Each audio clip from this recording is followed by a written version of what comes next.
My name's Kieran, I work for the Coventry Irish Society. All very welcome. I'll start off by saying why we're doing this event today, and then I'll hand over to different speakers who involved in peace efforts where there are copies of the statue throughout the world. So the reason we're doing this reconciliation event today is that it's year 2017 and it marks the 40th anniversary of the gifting of this reconciliation statue by Josefina de Vasconcellos, apologies to any Portuguese speakers, mask of that, to the University of Bradford. And the reason this statue I think is of such significance is international significance, I suppose. There's copies of it in Bradford, Berlin, Belfast, Hiroshima and Dresden. And it really symbolises, I think, the best things about Coventry. And it's always nice to have events where you can have a chance to pause and reflect upon the significance of Coventry as a city trying to strive for peace. So a bit of background about the statue and the sculpture. So Josefina was an English sculptor who doing a bit of banging. Josefina was an English sculptor who had a Brazilian diplomat as a father and an English-Irish mother. And she was always animated by Christian and international humanistic impulses in all her sculptures. This particular one was born out of the post-war period and a story that Josefina heard about a woman who went searching for her husband in the Second World War period. And it not only came to symbolise the kind of reunion, because that was the original title of the statue, reunion of man and woman, but she also hoped for a reunion between different nations, warring nations. Now, she originally gifted it to the University of Bradford in 1977.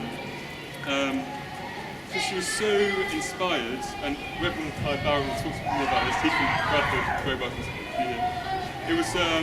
She gifted it to the University of Bradford because they were the first university to set up a peace and social relations department. And she was so inspired by this that she gave them the statue. And then how this statue came to be intertwined with Coventry's history was in 1992, there was a statue that was going to be, well, I think it still is there in the Strand. There was to commemorate Sir Arthur Harris, who was the English commander who ordered the bombing of Dresden and killed 80,000 people. Now, Canon was a canon in Coventry at that time, and he was repulsed by this decision to celebrate Sir Harris. And what Sarah might know more about this, what Canon Osterreicher did is at the unveiling of the statue in the Strand, he planted a peace symbol next to the statue, and he was subsequently arrested. I guess it's peace action taken to another level.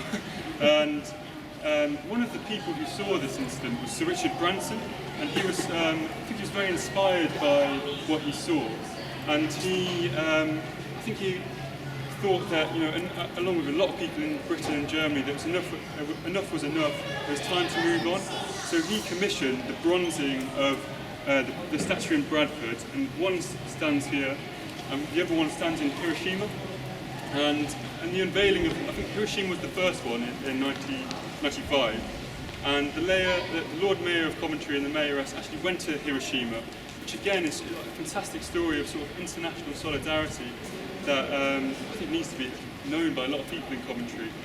Now, again, another chapter of the statue, a very unfolding story, is in 1999, it was another bronze was commissioned to commemorate the 10th anniversary of the falling down of the Berlin Wall. So there's still a copy that stands in Berlin.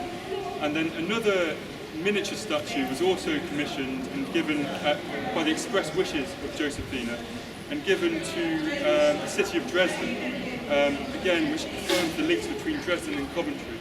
And then a final statue, there's a lot of them, was commissioned to Belfast in the year 2000 as a symbol and affirmation of the peace process that went on in Northern Ireland. Now, very glad today to have speakers who come from each locality where there are statues. So we have people who are involved with peace efforts with Hiroshima, we've got people who've been involved with peace efforts with Northern Ireland, and people who've involved with peace efforts in Germany through Berlin and Dresden.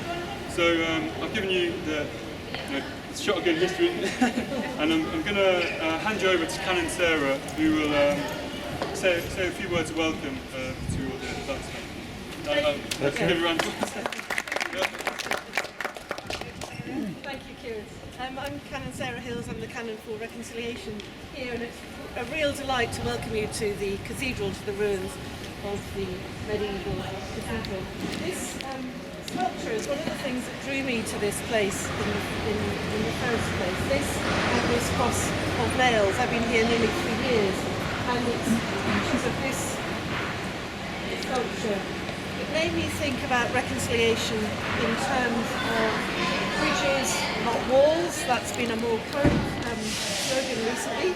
And when we bring school children around to teach them about reconciliation, like the people over there, we often use a statue and say, this is a bridge of reconciliation. Let's make bridges between communities, between peoples, between nations.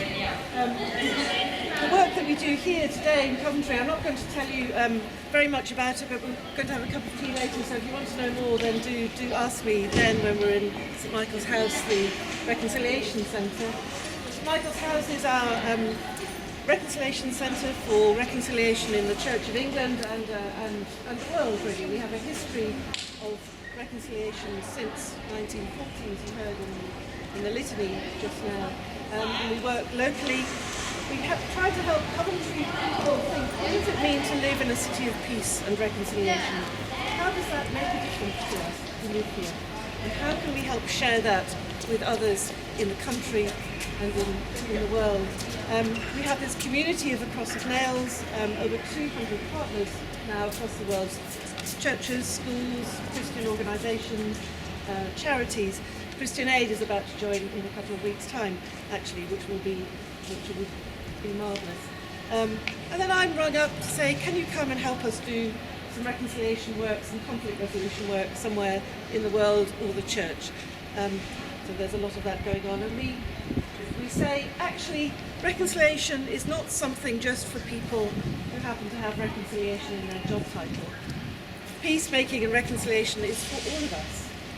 And all of us in this world, which is increasingly broken as we see the attacks that have been happening recently, how do we each respond? We can each play a part in that work.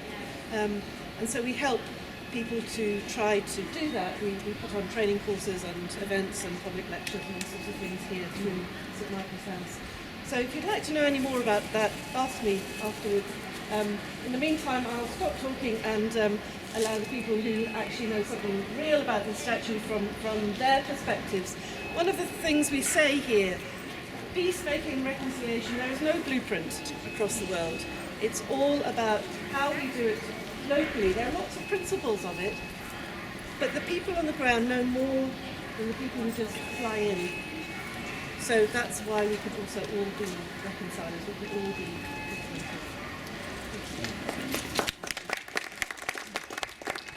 Thanks, Canon Sarah. So I hand over to Reverend Dr. Clive Barrett, who's come all the way from Bradford, involved with the Bradford Peace Museum, and also published books upon Anglican conscientious objectives in the First World War. It's a mouthful. So if you'd like to come and say a few words, Reverend, thanks very much. Thank you. Some props I'll show you in a moment. Thank you, Kieran. Thank you, Sarah. Lovely to be here. Thank you for the opportunity to speak today. A lot of what I was planned to say, Kieran's already said, but there are some, I hope, one or two things I can put in. I come wearing a couple of hats. One is working for an organisation called the Anglican Pacifist Fellowship. And if you want to know more about peacemakers within the Church of England and beyond, then see me afterwards. But I'm also Chair of Trustees of the Peace Museum, which is in Bradford. And it's from the Bradford perspective, I think I want to say something this afternoon. Josefina de Vasconcellos lived to be over 100. She was born in 1904 and died in 2005. As Kieran mentioned, she had came from quite an atheist home, but married an Anglican painter, and from that she was baptised and received into the Church of England. Her work, as she was very creative in a number of fields, but particularly as figurative sculpture, and she was the first woman to have a piece, The Madonna and Child, taken into St Paul's Cathedral, and that was in 1955. And also in 1955, she and her husband had an exhibition at the Royal Watercolour Society in London of both their works. And included in Josefina's work was a small bronze that she called Reunion, of a male and female figure kneeling in embrace. And when in 1973, following an appeal by the Quakers, the Society of Friends, for a university that might be interested in starting peace studies as a new idea, a new course, when the Vice-Chancellor and Pro-Vice-Chancellor at Bradford University responded to that suggestion by saying, yes, we will have a chair of peace studies in Bradford. And indeed, Adam Curl became the first professor of peace studies in Bradford from autumn 73. Josefina was so excited at that development that she wrote to the university and said, how about a life-size version of my Reunion sculpture in the campus as in honour of peace studies being part of the university. The university responded positively, and in 1977 an almost identical sculpture was unveiled. It was unveiled by, thinking of the Irish connection, by Sean McBride as a poster of the event. He was an Irish Nobel Peace Prize winner. He'd been chairman of Amnesty International, an assistant General Secretary of the United Nations, and in 1977 Sean McBride and Josefina de Vasconcellos both received honorary degrees from Bradford University at the occasion of the unveiling. It was still called Reunion, and at the time there was a strand of barbed wire in the middle, in the gap. And as Kieran suggested, Josefina's description was of two who was really coming out of a Second World War context, of individuals and indeed nations that had been divided, coming together in reunion. After a few years, the sculpture began to deteriorate slightly and was restored. And in 1994, on her 90th birthday, it was unveiled again. And this time, it was, perhaps without the barbed wire, described as reconciliation, which fitted in better with the work of the Peace Studies Department indeed. The proactive, reconciling work that came from Peace Studies, and very quickly became an international symbol of reconciliation.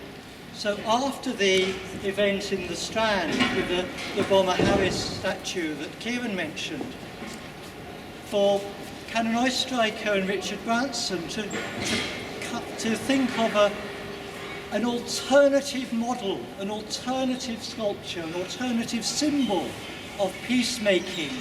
The Bradford reconciliation statue was the obvious one, and hence the two sculptures at Hiroshima and here.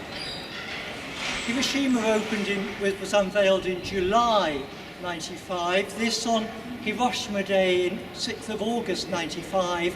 The same veil was used. The group from Coventry that went to the Hiroshima unveiling brought it back here, so there was a unity of the two, and indeed a unity in the text, the plaque underneath. As Kieran said, Berlin, 1999. There's the chapel it was in. They'd found a Bible in the chapel had been destroyed by the Stasi, and a cast of the Bible was placed between the two. Stormont I'll come to in a minute, because also in Bradford at the Peace Museum we have two maquettes, little plaster models of designs by Josefina de Vasconcellos that were proposals for sculptures that actually never happened. But we have the maquettes. One's of a female pair of hands, and there's a very similar one with a male, slightly larger male pair of hands. And this has a literally nestling in the hands. There's a nest of birds, possibly doves, symbols of peace of reconciliation, coming up through the hands. On closer inspection, I think they could be any bird. And there's almost in that a sense of reconciliation just with the natural order of peace building being not only about reconciling of human beings, but of reconciling with the planet and the natural order of things. So this is a work that Josefina was not able to take to completion, but nonetheless, for me, is a wonderful example of her using the themes of peace and reconciliation in her sculpture.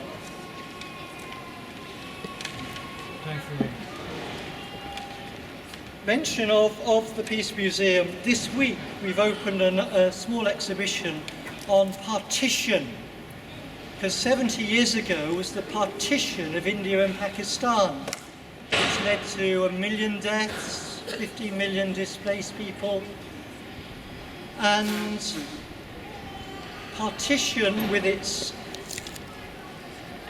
associations with colonialism and independence and migration and religion and those themes. Partition is also an Irish word, and we're coming up to centenaries of Irish partition and some of those themes around as well. And for this sculpture to be in Stormont at the moment is so important.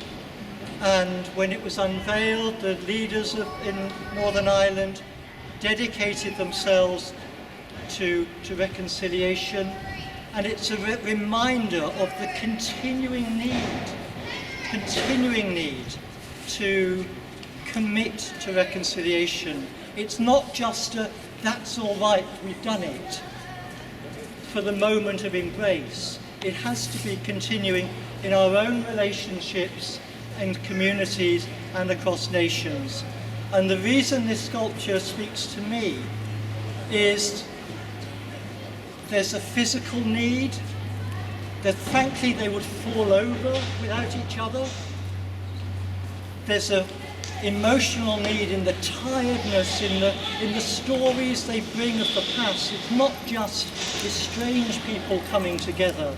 They're bringing with them a story perhaps of hostility, of hurt and pain, and that emotional coming together. And there's a spiritual need as well. They're bringing a sense of forgiveness, a mutual forgiveness, and the poignancy and harrowing nature of our news this week, the messages on the telephones from the burning tower of people asking forgiveness of their families, the importance of personal forgiveness and community and beyond forgiveness is included in this embrace.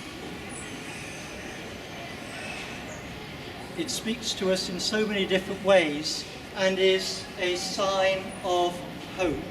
I'll just finish with the prayer that Canon used when he was involved with the unveiling both in Hiroshima and here.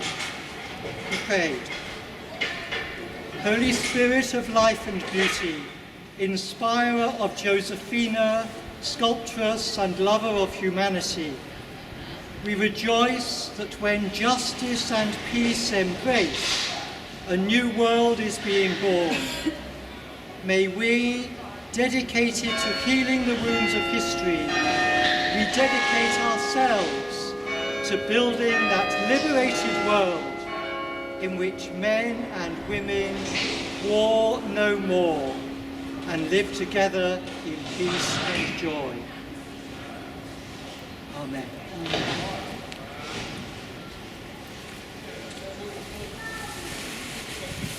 Thanks very much, Reverend. That's really,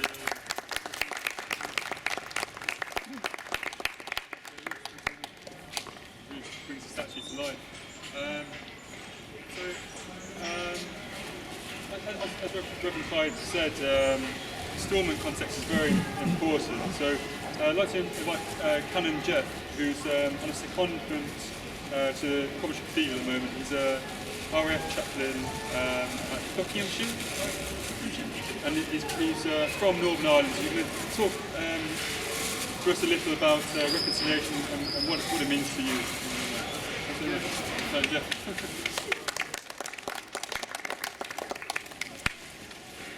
Yeah, that's it. So I haven't been promoted yet to have a canonship. Oh, Wishful thinking. Do some work. I want to thank you for the opportunity just to share a very few words with you. My name is Geoff Withers. I'm an Anglican priest and I'm an RAF chaplain, and I've been with the Royal Air Force now for over 17 years. And I find myself at Coventry for a period of 8 weeks, a period of a kind of study break in many ways, to begin to explore a little bit more about the theme and the work of reconciliation, to begin to look at my ministry within the Royal Air Force perhaps through very different eyes or through a very different lens. I was intrigued to hear the connection in terms of Paul Oostenrijker and the statue of Bomber Harris, and that statue stands in the middle of the Strand outside a church known as St Clement Danes, and St Clement Danes is the central church of the Royal Air Force. And so I've been in and out of that church many times, and I've seen the statue of Bomber Harris, and I know a little bit about the controversy and the anger and the angst and the pain for many different people about either a statue not being there much sooner or the very fact that the statue is there at all. And that statue still divides many people and many communities. So I'm intrigued and I'm interested that there's that connection to Coventry, the connection to Paul Oostenrijker, and the connection to this particular statue. Over the last 4 weeks that I've been here, it's been a remarkable time for me, a time of revelation, a time of inspiration, and a real time of challenge as to what do I understand, firstly by conflict, what do I understand by peacemaking, what do I understand by being a peacemaker. Challenge to look at the various the RAF is coming up to 100 years next year, and in many ways looking back on its history and the conflicts that that organisation has been involved in, and the wars that it has taken part in, as well as the immense amount of humanitarian support that it has given right across the world. So in many ways, I just want to give you one or two little things that I've thought about, or one or two little things that I've considered over the past number of weeks whilst being here at Coventry. From a Northern Ireland perspective, I was born in the late 60s, born really the year the Troubles began. And I came from, in many ways, a typical Northern Ireland Protestant family who were churchgoers, very strongly part of the Church of Ireland. For my parents, it was their dating agency, it was their youth club, it was their tennis club, it was their Sunday school, it was their Bible class, it was their boys' brigade, it was the girls' brigade. So as a family, as young people, they were intimately involved in the work of the church. And we as a family, it's not that we didn't have any choice, but again, it was part of my upbringing. I don't remember a time when we were ever away from the church. I don't remember a time where I wasn't aware of God, or I wasn't aware about the stories of the Christian faith. I didn't rebel against them in any sense. It's just been part of who I am, and coming up now towards my 50th birthday, it's never really left me.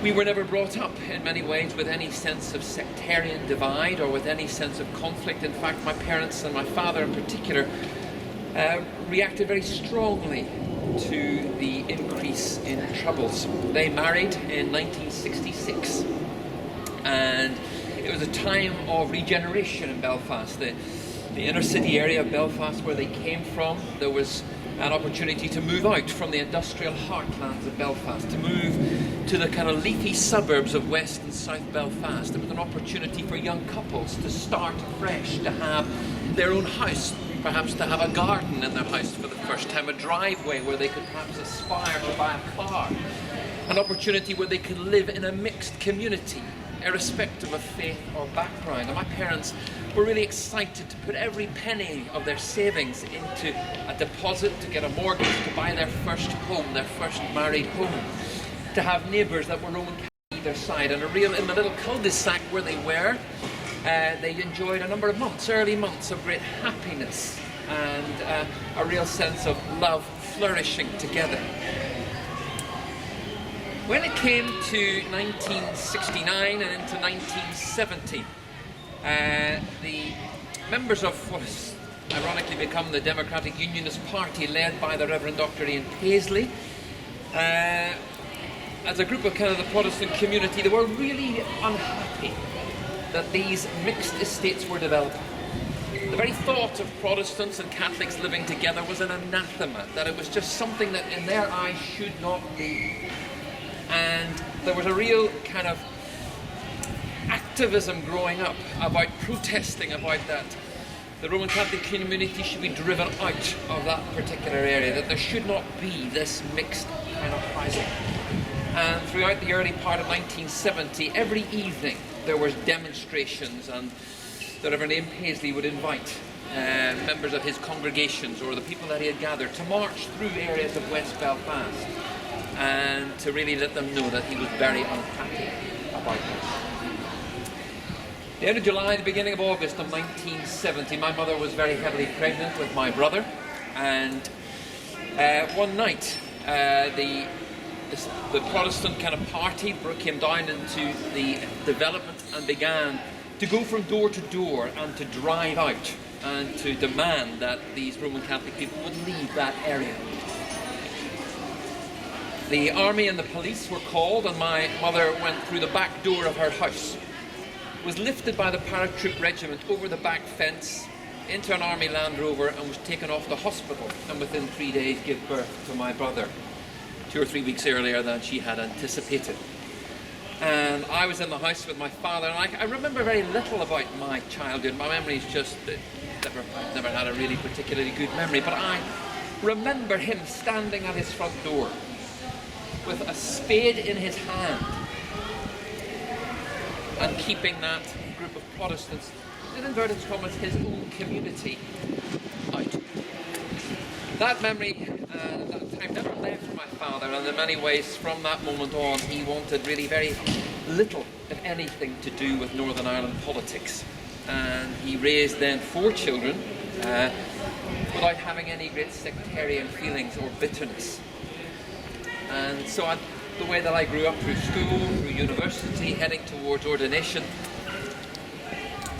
there was never a sense in our lives, in our family, that there was ever a divide. And through my latter teens, I became involved in a lot of cross-community projects, and in many ways those were the seeds of my call to full-time Christian ministry. But over the years, over the last sort of 20 or 30 years, that deliberate act or work of reconciliation within Northern Ireland has not been part of my background. And I've been on an interesting journey over the past 4 weeks to begin to look at the work of reconciliation and the troubles through Coventry eyes, through the eyes of the ruins and the Coventry story. That in the midst of such devastation, in the midst of such despair, were born the seeds of hope. That these ruins become a place for people of faith, people without faith, people with a faith that's other than Christian. That people can come and begin to understand or give some sense of perspective to their devastation, to their loss, and a sense that their lives need not be without hope. That any of the stories and any of the people that I've met that have been involved with reconciliation, there's an energy, there's a freshness, there's a determination not to be defeated again, and to build a better future, to build a future that is filled with hope, a future that is filled with peace, and in the words of Provost Howard, a more Christ-child-like future. It's interesting that to the fore and through the media, social media, and in many ways propping up after the general election, the DUP have appeared again on our screens. I'm not going to pass any comment about that, but I would like to kind of say one final thing about the power of relationships. I think whether it was miraculous or staggering to see over the past 10 or 15 years the likes of the Reverend Ian Paisley and Martin McGuinness and other people mixing and meeting, something that people said would never and could never happen. And in many ways, Northern Ireland began to benefit from maybe 8 or 10 years where somehow, I would say through the power of prayer, relationships were built. That there was a sense of respect in some strange way, a sense of dignity, a sense of understanding, and somehow an ability to begin to listen, to deeply listen to one another, and to somehow begin to look into the wounds and the pain. That's only been done in a very shallow way. And I think the crumbling of the government in Northern Ireland, the inability of the communities to continue that journey together for now, is because relationships have broken down. And part of my heart cry and part of my prayer is that those communities would begin to look at each other through a very different eyes again, that they would begin to listen, to deeply listen, to begin to try and understand the other person's story. Perhaps to hear their story from a very different perspective. To begin to try to explore what either repentance might look like, what forgiveness might look like, what restitution might look like, what does justice look like. It seems like a mountain greater than Everest to climb. But if anything, over the last 4 weeks, that sense of energy and that sense of hope has really begun to grow in me again. I don't know whether my path will take me into that kind of field. I don't know. I just have somehow had just a deeper burden for the work of reconciliation in a way that I had never quite expected. And I'm certainly intrigued as to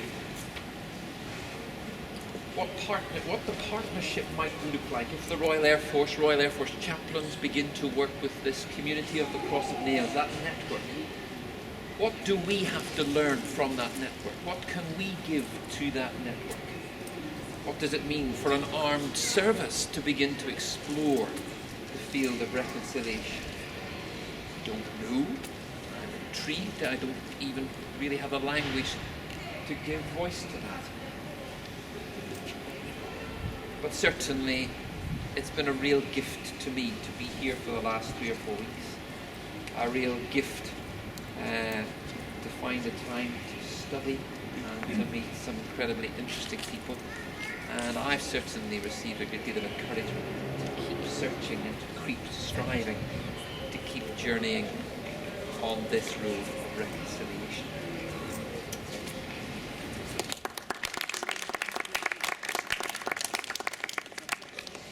Very moving, very moving. Set your alarm. Set your alarm.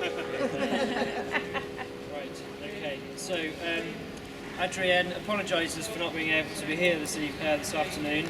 It was really her vision to bring the murals of the Bogside estate in Londonderry or Derry, as well as the murals here. We have a full exhibition in the cathedral itself. I just want to read a few words from the artists themselves. If I can just find the picture. They quote the words of the theologian Stanley Harrowith by saying, "Reconciliation is when my enemy tells me my story and I'm able to say, yes, that's my story too." And the Bogside artists then say, "This is our story, what's yours?" And today, as we hear from everybody about the statue of reconciliation here, I think it's really pertinent that we also have a very powerful, a very moving story from Northern Ireland. Thank you.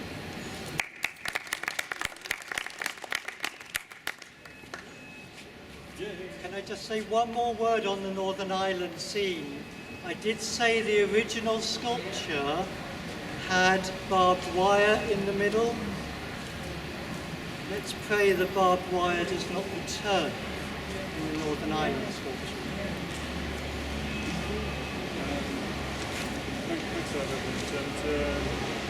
So now I'm going to talk a bit about the Hiroshima statue. So John Hartley has been involved with, or visited the statue. John, if you want to go up and say a couple of words. A lot has been said about the statue, and I don't want to add any of that for historic part. But I was an 18-year-old national serviceman in 1952, and that I would actually have a posting to the Korean Theatre Hall might have seemed some kind of a threat. What have I done?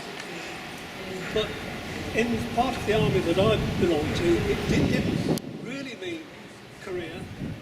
To me, it meant Japan, because this was a major base, and I spent 12 months very close to where this statue, or a copy of this statue is, in Hiroshima, in a military base called Kure, which was about 10 miles from the bomb centre in Hiroshima. The locality itself in which I was posted was heavily bombed by a different way than the atomic bomb had damaged Hiroshima.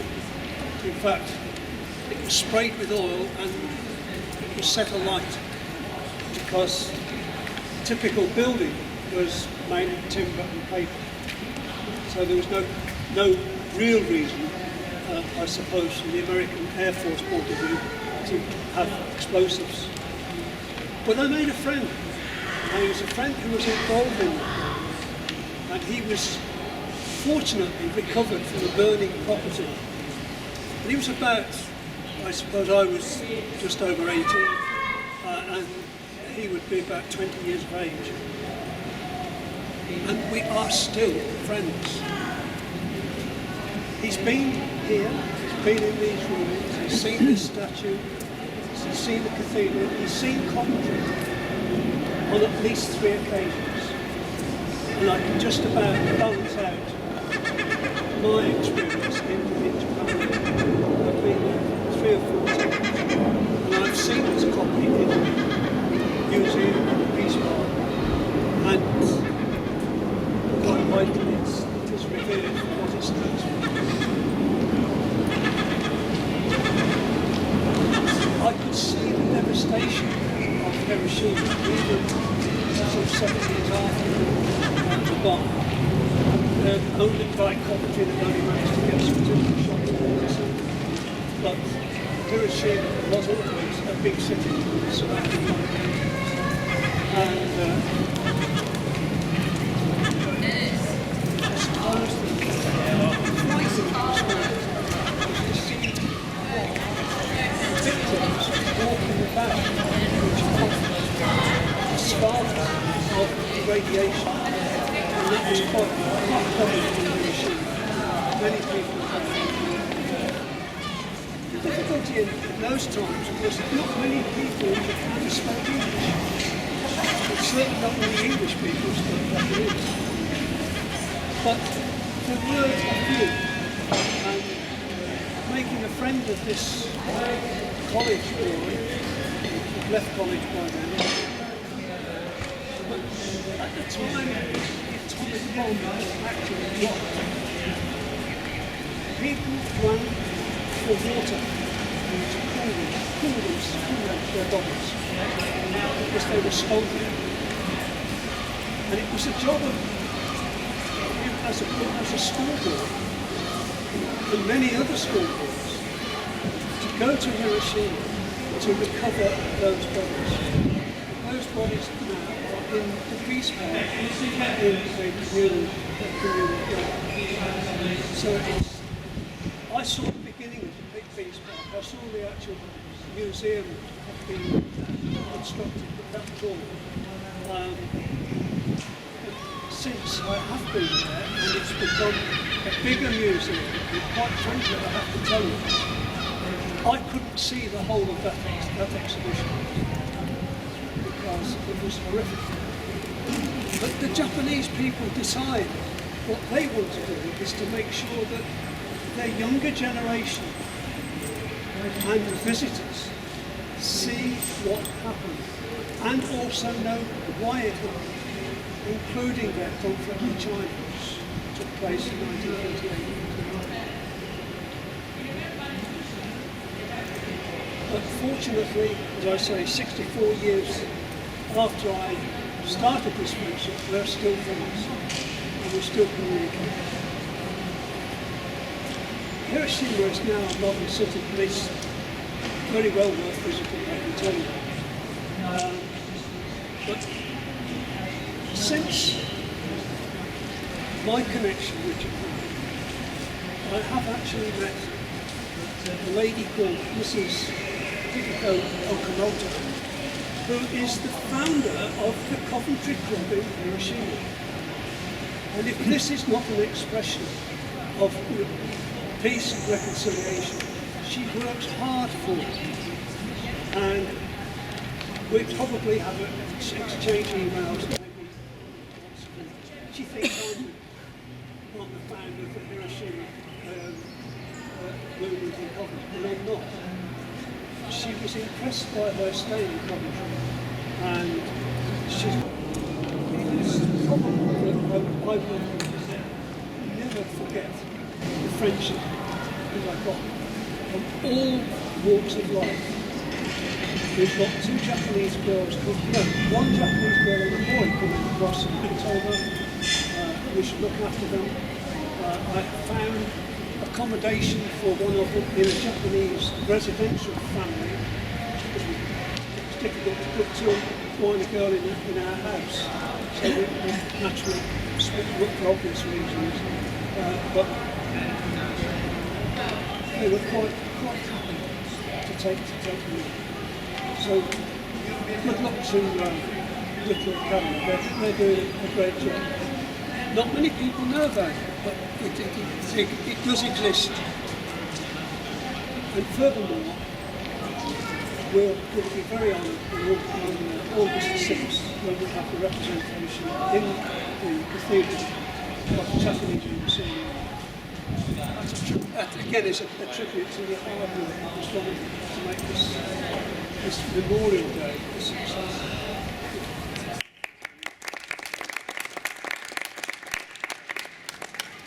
Yeah, so the next speaker will turn the globe to Coventry, to Germany. John, I know you've been involved with exploring the link between Dresden and Coventry, and I'm sure you can explain it in greater depth.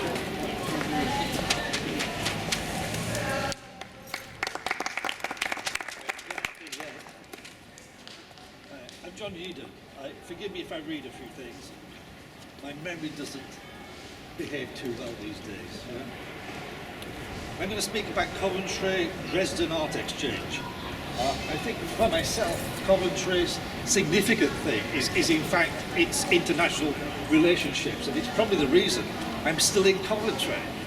When I retired from the university, I could have gone anywhere, but it was the international relationships and that address peace and reconciliation that's really kept me in Coventry. I visited Volgograd in the early 80s. I spoke to artists there. In 1981, I had a resident studio in Prague as a guest of the Czech Artist Fund on the 40th anniversary of the Dixie.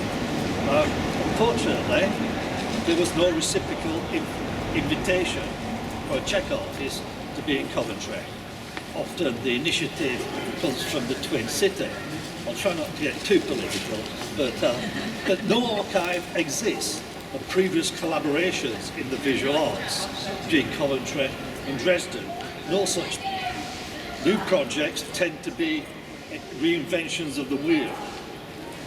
They are one-offs. And I think it's important that we create a substantial relationship between Coventry and Dresden that retains contacts and has legacy.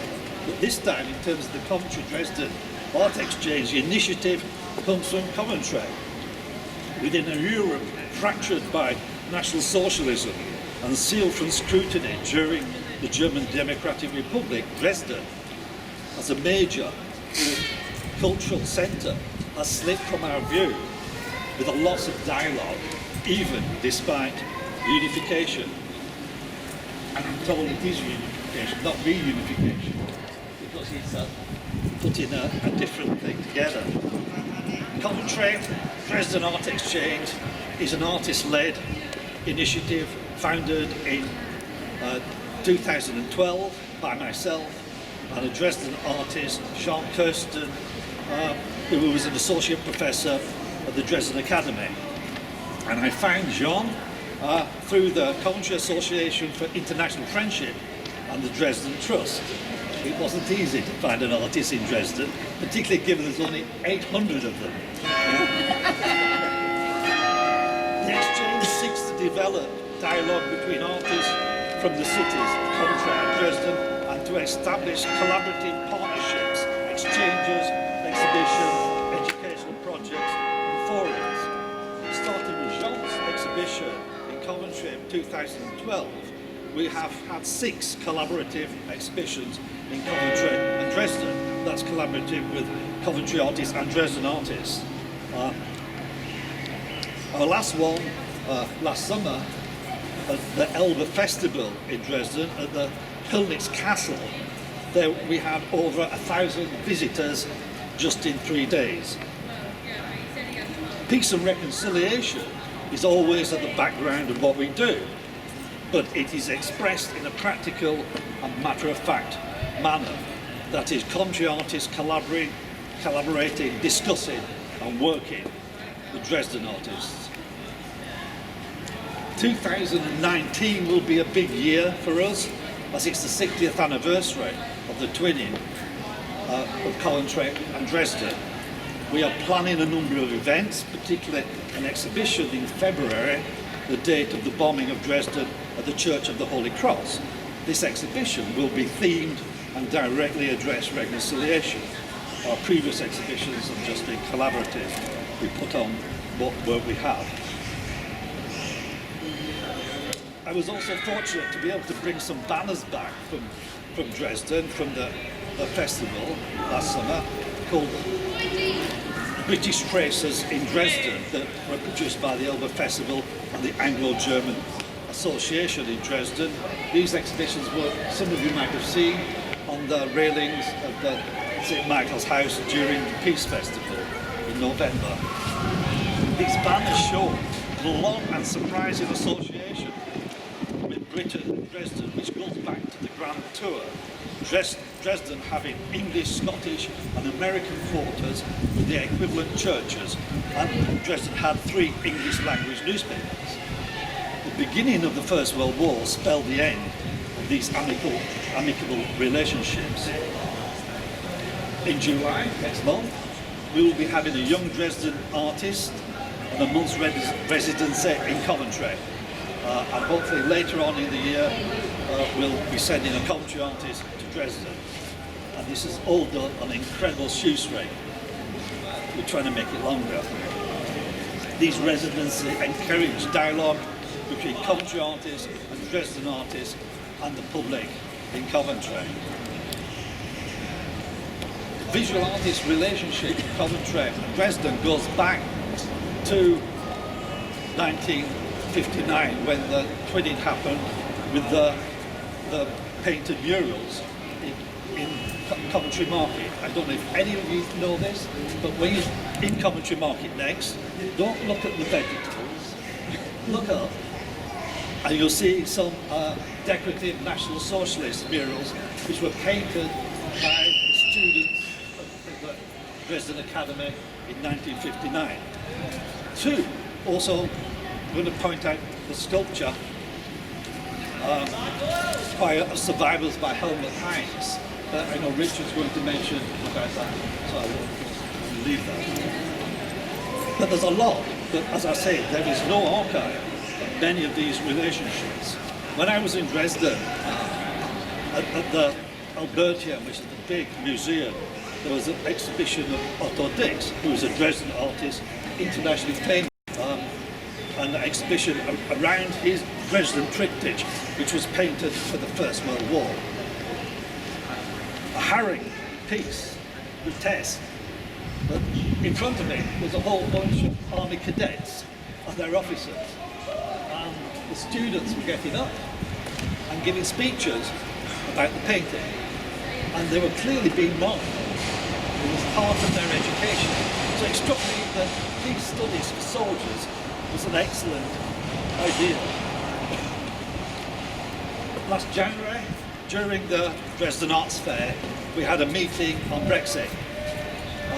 There are a lot of Germans in Dresden who are very concerned about what might happen, and the artists as well. I was fortunately able to read them out a statement from Coventry Association for International Friendship, which goes, "Dear fellow associations and friends, following the outcome of the UK's recently held referendum on membership of the EU, which has resulted in a majority decision to leave, we wish to reaffirm our commitment to nurturing of strong links and friendship with our neighbours in Europe, and seek to reassure our long-standing fellow associations and friends that we will continue with our work for the development of a peaceful world, one in which there is no place for xenophobia and racist attitudes and behaviour.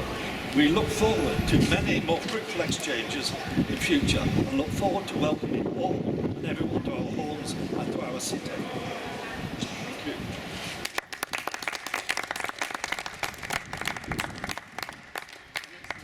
Richard, you could talk about the Choir of Survivors sculpture, is that right, in Dresden?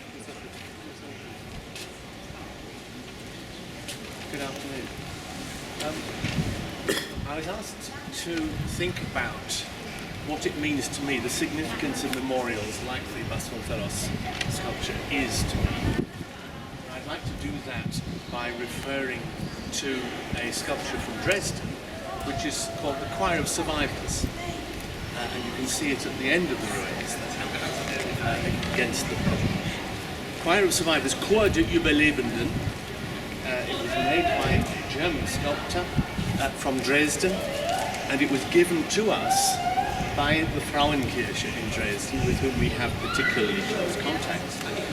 They gave it to us in 2012, which was the 50th anniversary of the consecration of the new cathedral. Like the sculpture behind me, it memorializes civilian deaths in war. But it also, I think, looks forward to a better future. It's the first permanent memorial in the ruins here to German civilians who died through area bombing. But as I say, I think it also looks forward to beyond just memories. A little bit about the title. When you hear the word choir, what do you think of? I mean, for me, it often has ideas of people coming together and doing things exactly the same, and they're rehearsed and they're performing something. In fact, I think this choir has a very different sense. When you look at it, the figures are not all working together, they're not all looking the same way. It's as if they have kind of arisen from the nightmare of the destruction. It's a kind of natural coming together of people reacting in the only way they can by trying to survive. Let me say a little bit about what my role is here. I've lived in Coventry now for 37 years, so I fell in love with German as a language when I was a schoolboy, and I've studied it ever since through school and university. I was very fortunate to be able to use it professionally when I was here in Warrington. And in the last couple of years, I've become connected with the cathedral's work of reconciliation, particularly in helping linguistically with groups and visitors from Germany. So I'm a trained guide here. I give tours of the cathedral to German visitors, and I've also worked very closely with pilgrimages which particularly for German visitors, some of whom don't know very much English. And that has really given me an extraordinary perspective on what we're trying to do here in the city. And in fact, we're beginning to take those contacts even further. I'm a member of what's called the Coventry German Circle, which was the first German circle in the country. It was created over 70 years ago, and is an extraordinary survival of a will, a desire to make contacts with the former.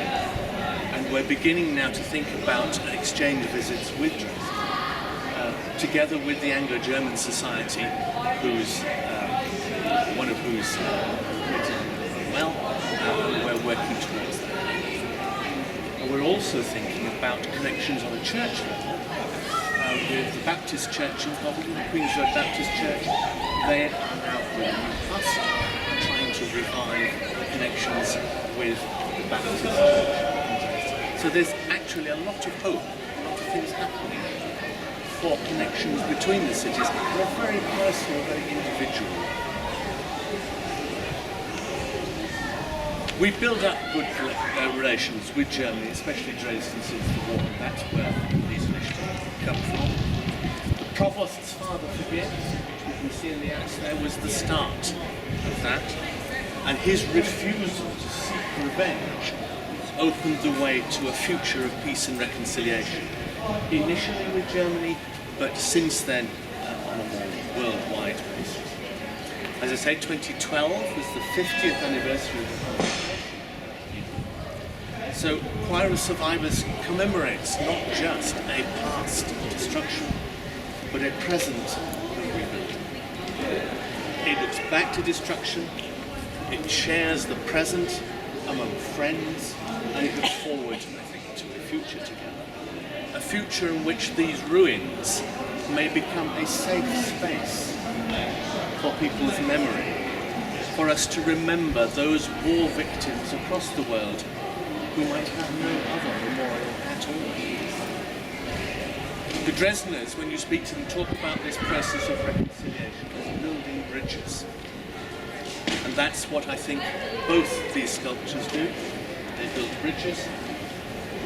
They help us to make connections between our experiences, to understand that the sufferings caused by war are the same the world over, in all cities, in all towns.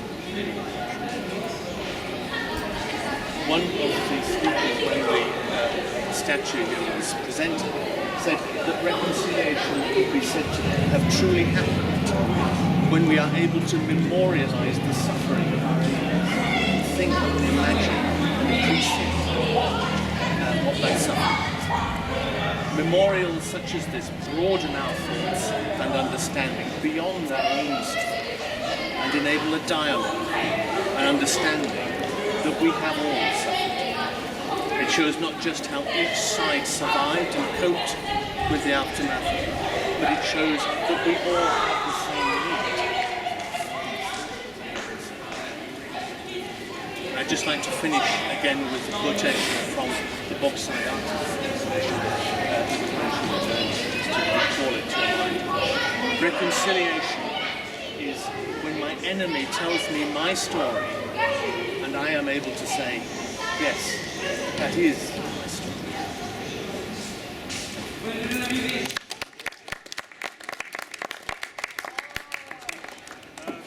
Thanks for all the speakers. Really a lot to ruminate on. I wonder if anyone in the audience watching would like to contribute any thoughts about the piece. More than welcome.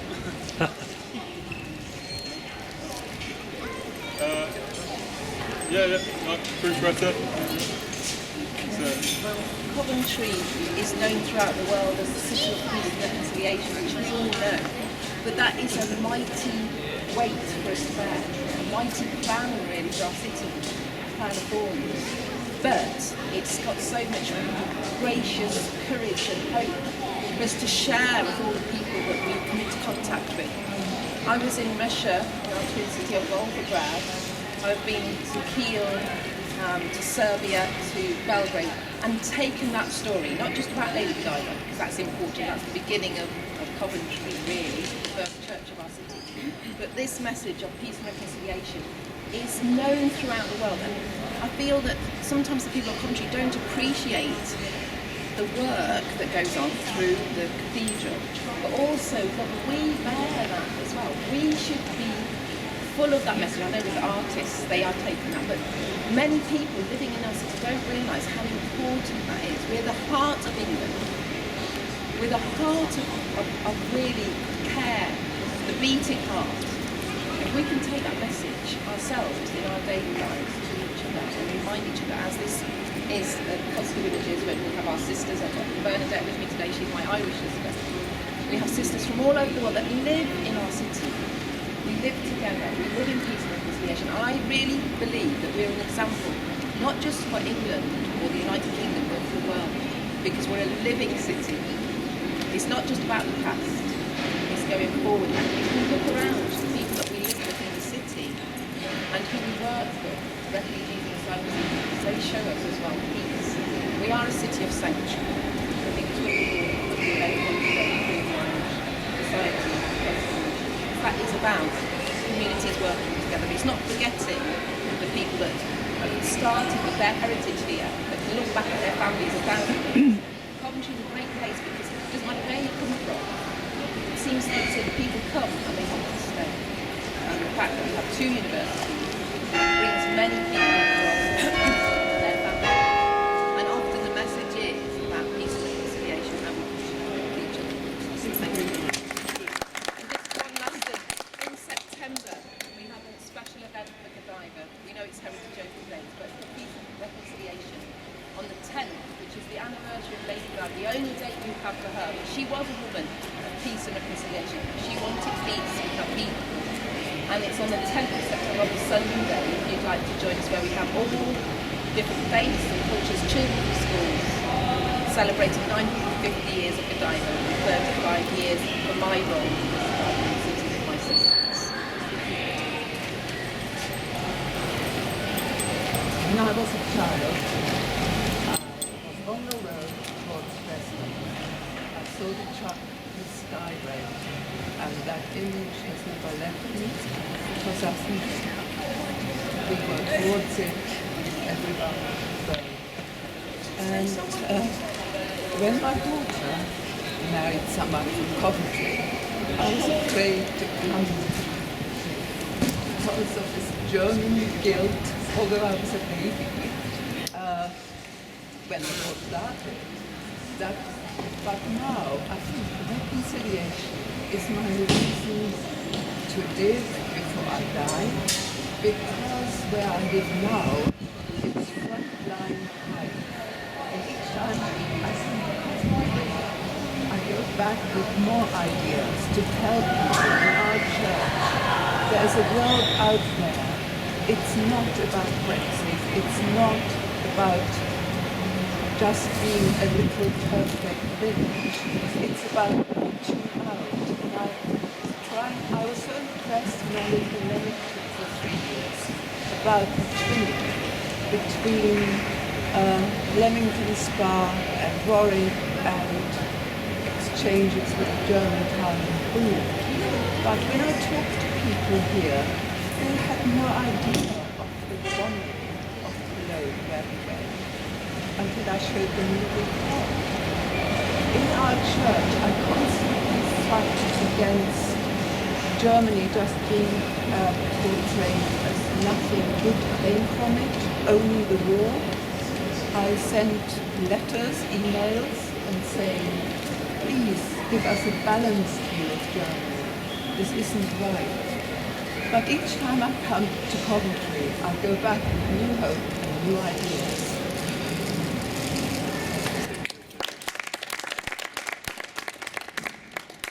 Thanks for all attending. Can I just say something very briefly? And I think one of our mantras, I suppose, in the Reconciliation Ministry today is about hospitality. So there is a cup of tea and some cake in St Michael's House. I'm sure you'll all be really pleased to hear. Just before we do that, though, just wanted to share with you a very short story. I was in Berlin a few weeks ago.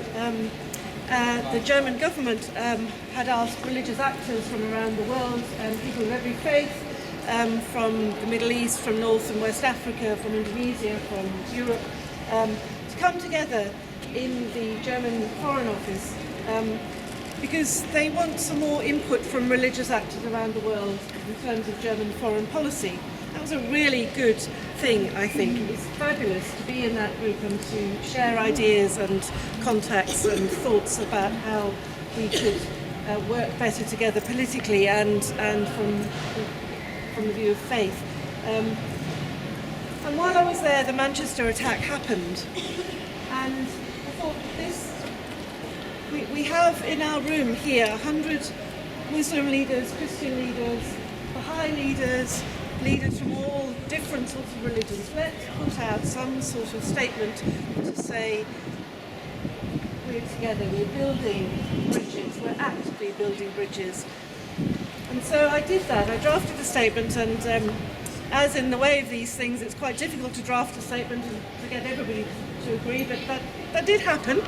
And the statement went out from the German government press office. But in that statement, I used something that we use here every single day. And in the community of the Cross of Nails, we have 3 priorities. And they're really pertinent, I think, to this statue and what it represents and why we're interested enough to be here in these rooms today to work for peace and reconciliation.